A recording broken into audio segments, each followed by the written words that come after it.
I'm standing here amid the crowd at Nashville Pride 2012, the gay pride event that's held every year here in my hometown. As most people know, events like this take place, usually in the summer, in cities across America and the world. This is my third pride event in the last 3 years. I and a team of friends have spent considerable time, effort, and money traveling, conducting interviews, researching and reading, all to try and understand one of the most remarkable and controversial sociological shifts in the Western world. I'm speaking, of course, of the growing acceptance, normalization, and even celebration of homosexuality, or, using the broader, more inclusive phrase, the lesbian, gay, bisexual, and transgender lifestyle. You will see a time in which we as a nation finally recognize relationships between two men or two women as just as real and admirable as relationships between a man and a woman.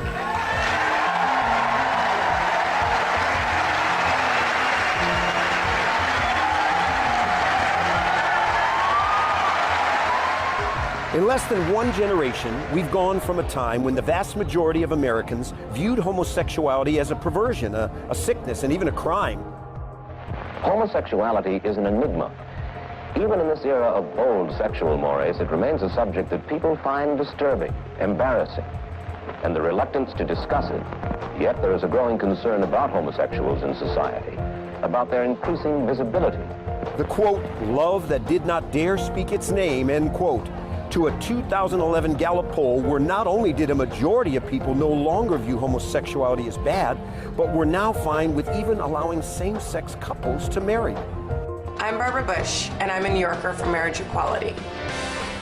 Just as portrayed in a new NBC sitcom, homo and hetero have joined together to form the new normal. You really think it's such a good idea to bring a kid into the world with such a non-traditional family? I know somebody else from a non-traditional family. A African-American who was raised by a grandma. And that person seems to be doing just fine. Oh yeah, Barack Obama. No, Mariah Carey. But your example works too. Look around. Your definition of traditional might need a refresh.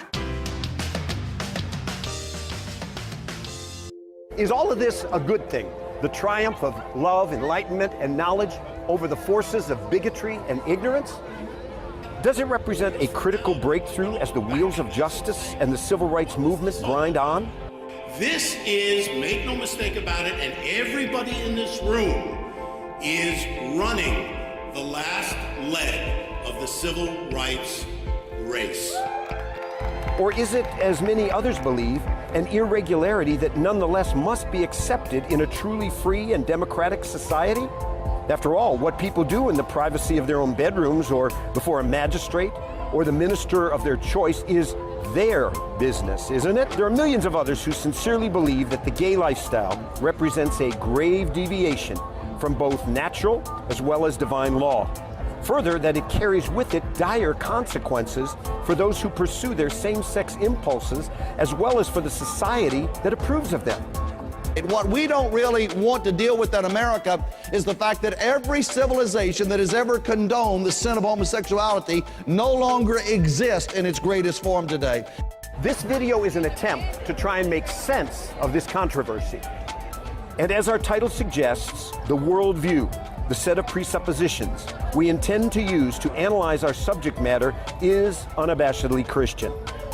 So after thousands of hours of research, and by the way, at least half of it drawn from the world of homosexual or pro-gay academics, theologians, writers, jurists, and artists, we present to you a primer, 10 things every Christian needs to know about the LGBTQ movement and the brave new world it seeks to create.